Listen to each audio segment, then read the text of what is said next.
Last time we went about halfway through chapter 8 and we learned or derived really the Boltzmann distribution, which gives the probability of observing a given microstate for a system at equilibrium in contact with a temperature bath, so for an open system.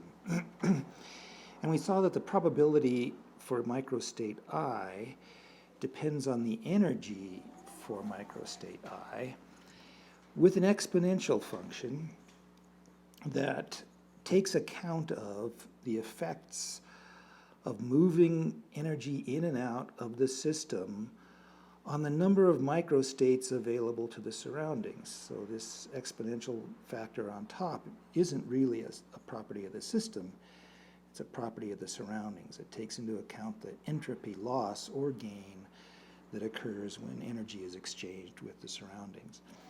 We also saw that this denominator here, which is called a normalization factor for those of you who had some probability in the past, is also an important quantity called the partition function.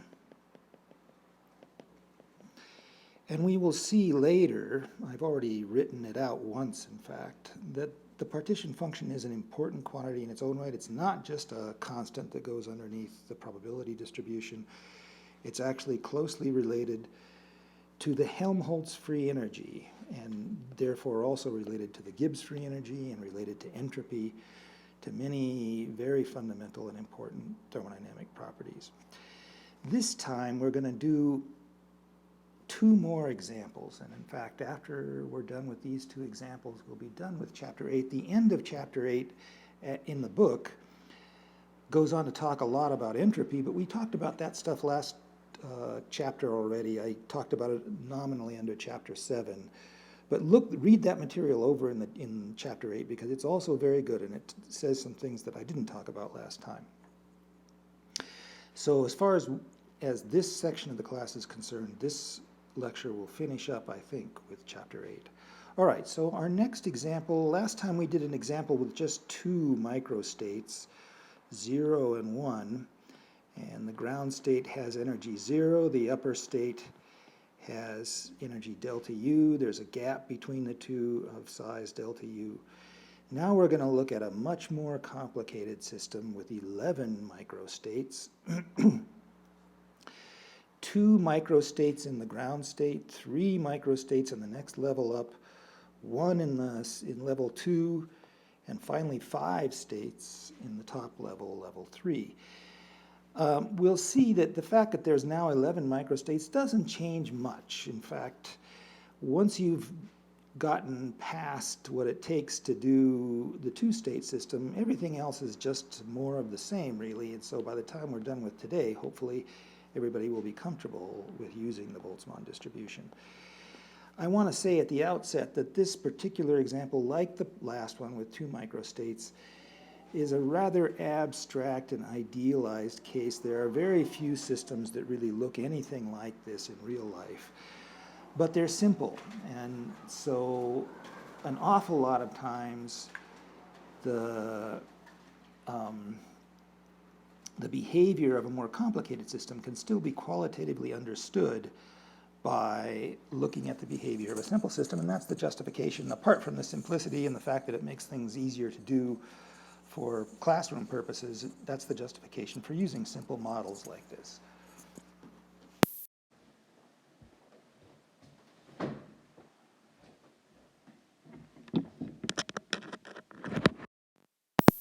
So if we have 4 levels, this is an energy level, right? All these guys have the same energy. That's an energy level. This is an energy level. So there's 4 different levels, even though there's 11 states.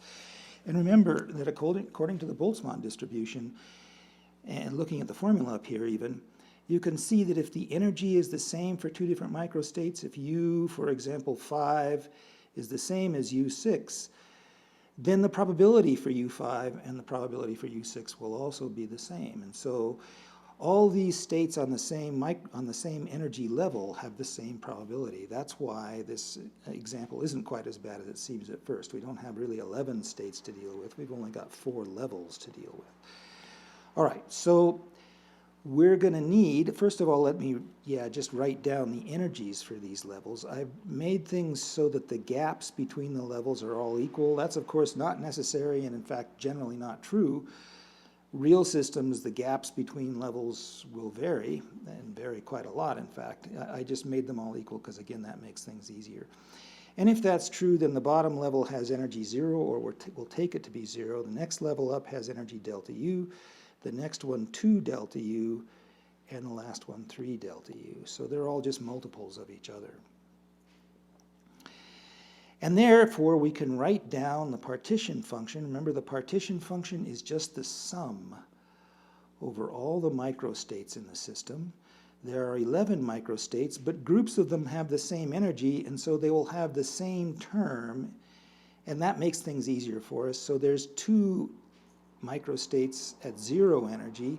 E to the 0 power is 1, so we just have a 2 in front. Then there are 3 microstates with energy delta U. By the way, I'm using this notation now, which is, I didn't point this out before, but let me emphasize it now. This quantity beta is the same thing as 1 over kBt. It's just a little bit quicker than writing out 1 over kBt all the time, and you can see there's a lot of 1 over kBt's here. Every single term has one. So it just saves a little bit of time, and it's universal in the literature, by the way, to write beta is equal to 1 over kBt. That's just a notational definition. So this quantity here, for example, is delta U over kBt. And if we use per mole units or macroscopic units, that's the same thing as, as delta U over RT. So I used delta U over RT earlier to make things a little simpler or easier to see, but I'm going to use beta from now on. All right, so 3, because there's 3 states all with the same energy, e to the minus beta delta U, 1 state with energy 2 delta U, and 5 states with energy 3 delta U. So that's our partition function. It has, notice, just 1 term for every level, not 1 term for every microstate, but 1 term for every level. Then the probability for the ground state, for any one of the ground states, right? So for this particular state, not the whole level, but just that state, so P0 state A here, is going to be e to the 0 power, right, because it's energy 0, which is a 1, divided by q, and the same thing for P0b, and that follows straight from the formula and illustrates the fact that I said earlier, which is that states of equal energy have equal probability. So from now on, I won't talk really about the probabilities of the individual states anymore because they're all the same, and we don't really need to do those calculations over and over again. Instead, I'm going to mostly talk about the probability for an entire level. So the probability for both of these states together is just the sum of the 2 probabilities, and they're both equal, so it's just 2 divided by q for the probability of finding the system anywhere in this level. I said this already here. I just sort of emphasize that states with equal energy have equal probability. And I didn't say this before, but it's worth pointing out that this is an example or a consequence of the ergodic hypothesis. We saw earlier when we were talking about isolated systems that the ergodic hypothesis says that states of equal energy have equal probability. That's what's happening here, even for an open system. So the ergodic hypothesis still holds within one group of states of equal energy, even when the system can exchange energy with the surroundings. All right, so for level 1, 3 states, A, B, and C, all the same. All the probabilities are e to the beta delta U, right? Delta U is the energy divided by q. Same q for everything, right? Once you've done q, you've done it for everything. And the probability for the whole level is that just the number of states in that level, 3 times e to the minus beta U over q. For level 2, there's only 1 state. 2 delta U is the energy, and the whole level, again, just has 1 state. So e to the minus beta 2 delta U over q. And finally, for the upper state with 5 states of equal energy, the probability for the whole level is 5 times e to the minus 3 beta delta U over Q. All right, so those are the formulas. Now let's plug some numbers in just like we did before to get a feeling for how this behaves, and then we'll look at some graphs at the end of that. First, for temperature equal to 0 or very, very low, then beta delta U, which is the same thing as delta U over RT, goes to infinity, right? That temperature is going to 0, and so this whole quantity is going to infinity. And there's a minus sign in front of it in the exponential, which means that this exponential is going to 0, and that exponential is going to 0, that exponential is going to 0, and so on. And so Q just becomes the number of microstates in the ground level. And that's a general rule, that when you have temperature equal to 0, the partition function reduces to just the number of microstates in the ground level, 2 in this case. Most common case is that there's only 1 state in the ground level, so usually Q just reduces to 1. Those 2 states should have equal probability even when the temperature is 0. Let's see how that works. We see the probability for the level, the full thing, is from above 2 divided by the partition function. Partition function is 2, so that's 1. So the probability of being anywhere in the level is 1. There's no probability of being anywhere else, right? All these exponential factors are 0 now. So the probability of being anywhere but the lowest level is 0, as is always the case when temperature goes to 0. So this is the situation. 0 is all above equal probabilities that add up to 1 for all the states in the ground level. If there had been 3 states in the ground level, it would have been 1/3, 1/3, 1/3, right? And if there had been 5, it would be 1/5 all the way across, and so on. Always equal probabilities and nothing else. Equal probabilities that add up to 1 in the ground state. At T equals 300, so room temperature, I've chosen delta U to be 2.5 kilojoules per mole again. So delta U over RT is about 2.5, 2494, is about equal to 1. I'm going to take it to be 1 just to simplify things. And that means that our partition function is then the number of ground states times the energy for each level. So 3 times e to the minus 1, 1 times e to the minus 2, 5 times e to the minus 3, and so on. And if you do the arithmetic for all these, you get 3.49. Notice that the number of microstates now, or sorry, the partition function is increasing. It was 2 before, now it's 3.5. But it hasn't increased very much because the population in these upper levels is pretty low. Remember that the partition function is essentially the effective number of microstates available to the system. And now it's a little bit bigger than it was. It's not just the ground state. The upper states are now populated a bit. But the higher upper states, where most of the microstates exist, isn't populated very much. So Q hasn't risen very much. P0 then for the entire level will be 2 for the number of states divided by Q. That's about 57%. So most of the probability is still in the ground state. For P1, it's 3 times e to the minus 1 over Q. That's about 32%. So there is a significant probability up here, partly because there's 3 states here, right? Every one of those states has to have equal probability. It takes a certain amount of energy to get up into that next level, and that lowers the probability overall. But still, there's a multiplicity of 3 in that level, and that helps raise the total probability for the entire level. For P2, however, you got to go 2 steps up, and there's only 1 state, so that probability is quite low, about 4%. And finally, for the upper level, there's 5 states, so that should help. But it's 3 steps up. It's e to the minus 3 now, multiplying everything. And so it's still only about 7%. Notice that the probability, the total probability of being anywhere in this level is higher than the total probability of being in the next level down. That's despite the fact that the probability of any one state in this upper level has to be lower than the probability of being in any of the lower states. The fact that this guy is higher than this guy is due to the fact that there's 5 of these guys and only 1 of these guys. Notice also when I add up all these probabilities that they all add up to 1 to within significant figures.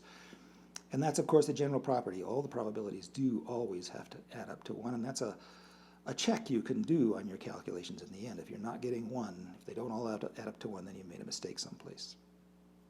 All right, now for t equals infinity.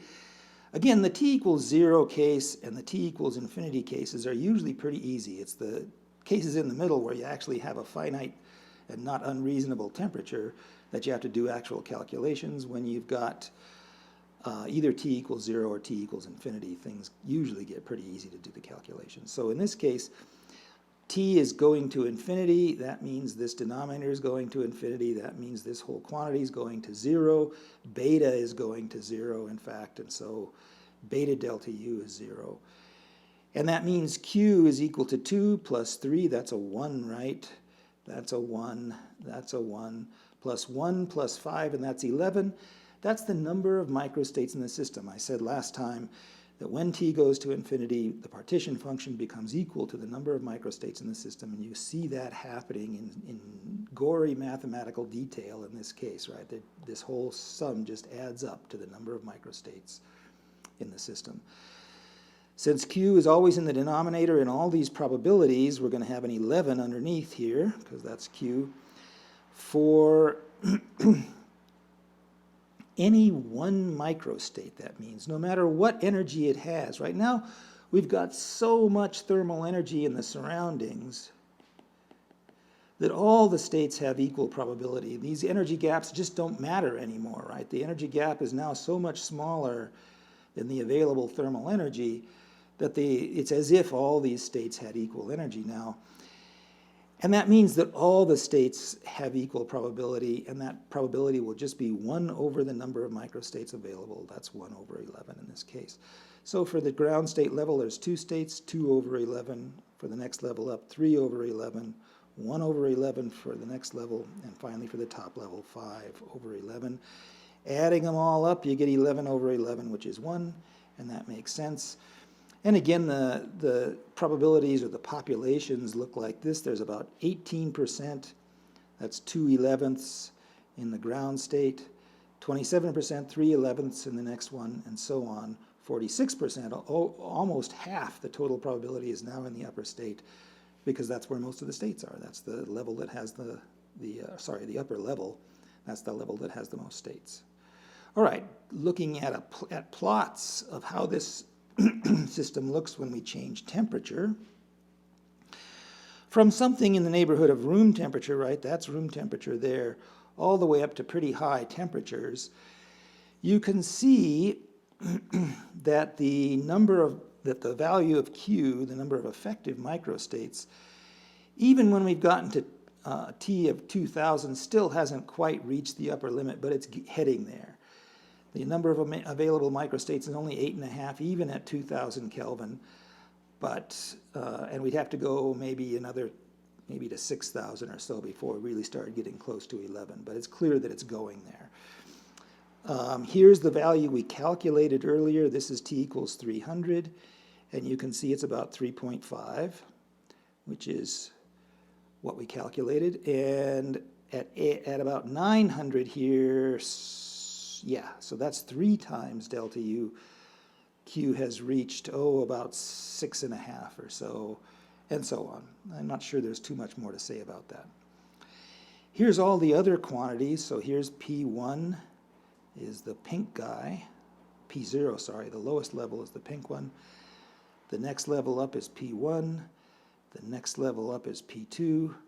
And finally, the top level is P3. And you can see that as temperature increases, the level probabilities cross each other basically because of the multiplicity, right? So level 3 eventually becomes the most populated level because it's got the most states, period.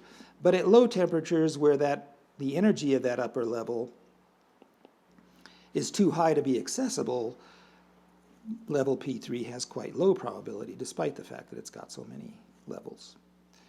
All right, that's our second example, quite a bit more complicated than the first one, but not more complicated in principle, just more complicated in the details that you have to go through. This third example is more complicated in a different way. It's meant to be a less artificial example. So far, we've been talking totally about very simple, discrete state systems, really the kinds of systems you would see in a pure quantum system.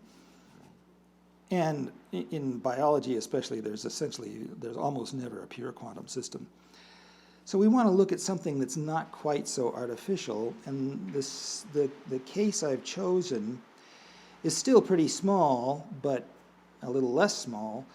A molecule with two carbon-carbon double bonds, one here and one there, and free to spin or rotate about each of those carbon-carbon double bonds. So there's two angles, chi1 and chi2, that are degrees of freedom within the molecule. We saw earlier, these are dihedral angles. We saw earlier when we were talking about intermolecular interactions, that if I rotate around one of these bonds, chi1 here, let's say, then the molecule, the atoms that are out here clash with the groups that are around this atom, and that causes configurations like this, where the groups are right next to each other, are staggered in the eclipsed conformation to have higher energy than when they're in a staggered conformation where they're sitting kind of between each other. And so there are energy variations as this end of the molecule rotates relative to this one, and the same thing is true when this end of the molecule rotates relative to the middle. There's two different graphs like this, each of which has its own energy. We're going to assume for the moment that the two energies add. So the energy for this rotation and the energy for that rotation just add together. And we want to know something about the probabilities of observing each of the possible configurations, the rotational configurations. As I rotate this end, how likely am I to see, say, a staggered conformation versus how likely am I to see an eclipsed conformation? Now, this is a continuous variable, this chi variable, this rotational variable, but we're going to simplify things to make the calculation simpler. We're going to limit the values of the rotational variable to just two different sets, either 0, 120, or 240 degrees. Those represent all the high energy eclipsed configurations. Or the other set is 60, 180, or 300. Those are all the low energy staggered configurations. And there's two of them. There's one eclipsed or staggered for bond number 1, and there's an eclipsed or staggered for bond number 2.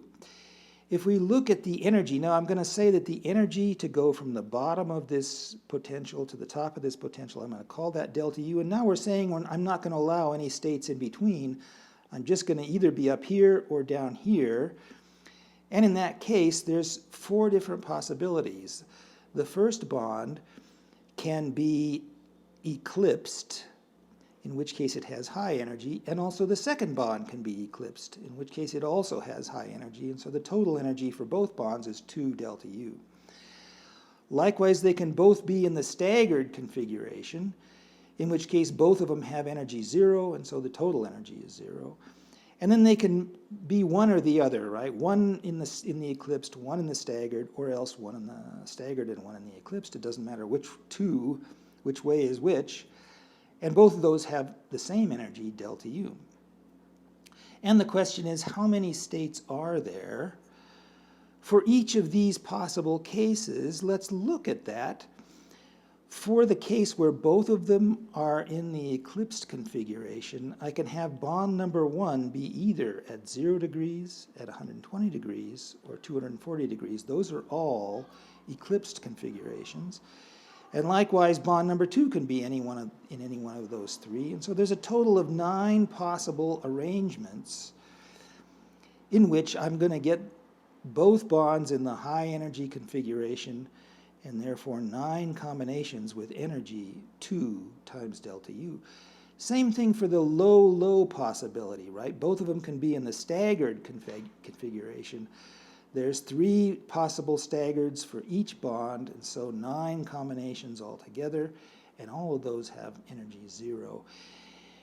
And then I can have either a high-low, so this is, let's see, this is high, and this is low, or I can have it the other way around, low and high. And there's 9 combinations for each of those, since there's 3 times 3 for each case. And so there's 18 combinations with energy delta U. Now, you can see that the main difference between this example and the others is that in the others I told you ahead of time how many states there were at each level. But for this problem, we had to figure out, we had to do some understanding, some thinking in order to even figure out how many states there were at each level. But once we do that, we can write an energy diagram like this. We know that there will be 9 states, 9 possible ground states with energy 0. That's the low-low cases. There'll be 9 in the high-high case. And because there's 2 different ways to get the high-low case, or the low-high case, there's 18 states in the middle. So lots of states, 36 states altogether, 4 times 9. And lots of states in the lowest level, lots of states in the highest level, even more states in the middle level. But we've seen before that what really matters is how many levels there are, and there's really only 3, so it's not that bad a thing. Let's see. I have some notes here that are worth going through. The first thing is, I'm kind of cheating here, right? These are not simple microstates anymore. According to the theory that we've been working on so far, every one of the states that goes into the partition function should be a single fundamental basic microstate of the system. But you can see by the way I'm describing these things that this high state, for example, or this low state, these are not simple things. There's really a whole range of states in here. And anyway, this molecule could be in the gas phase, but it could also be in a solvent and interacting with a whole bunch of solvent molecules and so on. And so each of these things that I'm calling a single state is really not a true single state. Is that valid? Is there any validity to anything that we're doing, given that I'm sort of violating the rules like this? And the answer is yes, or I wouldn't do it, for 2 reasons. First, because all these many states that are up here, for example, close to this energy, are at almost the same energy. And so counting them as one group of states, all with the same energy, from a mathematical point of view, works. We're going to get basically the same statistics whether we account for all these multiple equal energy states or not. Second reason is that very often, even if the model isn't very accurate, even if it weren't true that these were all at equal energy or near equal energy, it's still a good idea to look at simple models because they can tell you qualitatively how the system is going to behave. So this is an example, going back down here. Oops, where do we go? Here we are. Of choosing a simple model that gives us qualitative behavior, even if it's not quantitatively accurate. So I say here, these are not really simple single microstates, but we'll get a decent idea of the behavior of the system anyway, and that's the important point. And you see this repeatedly many times in science. In fact, simple models are oftentimes used even though they're known to be inaccurate, and even though you could, in principle, do a more complicated model, because they're easier to understand, and understanding is what you're really all about. It's not getting the most accurate number necessarily. Well, in some cases that is what you need, but a lot of time you don't really need the most accurate number. You need an understanding of how the system behaves, and then simplicity is a very big virtue. All right, so now let's do our partition functions and our probabilities. There's only 3 levels. There's 9 states in the ground level. We're saying the energy is 0 there. There's 18 states in the next level. It has energy delta U. There's 9 states in the upper level. That has energy 2 delta U. So despite the fact that there's 36 states, our partition function really isn't very complicated. It's possible, if we want to do a little bit of fooling around, to simplify it even further. It's 9 times 1 plus e to the minus beta delta U squared. That turns out to be true. That's just an accident. There's no deep reason why that turns out to be true, but it is in this case. I won't even use this fact because it is kind of an accident, but if you wanted to, you could simplify your calculations with that. All right, For the ground level, there are 9 states, all of equal energy. Notice level, not state probability. Divided by the partition function, 18 states times e to the minus beta delta u for P1, and 9 states times e to the minus 2 beta delta u for P2. At t equals 0, Q is just the states in the ground level. There's 9 of them, so Q is equal to 9. Probability for the ground state level, not an individual state, but the entire level, is then 9 divided by Q, so that's 1. And all the others are 0. At t equals 300, now we have to actually put some numbers in. It isn't so easy. We're going to get Q, that's 9 plus 18 times e to the minus 1. Again, I'm choosing delta U equal to 2.5 kilojoules per mole. I've done that in every single example we've done. I've always chosen this delta U to be, well, I've chosen the level spacings all to be equal, and I've chosen the spacing itself to be 2.5 kilojoules per mole. I hope I don't give people the impression that it's always going to be that way. It certainly won't always be that way. I did it this way because it makes the calculations easier, right? It makes this an e to the minus 1 and e to the minus 2 here. But it won't always be that way, and I would just want to warn people about that. All right, so 18 times e to the minus 1 plus 9 times e to the minus 2. That gives a total of 16.84 microstates available.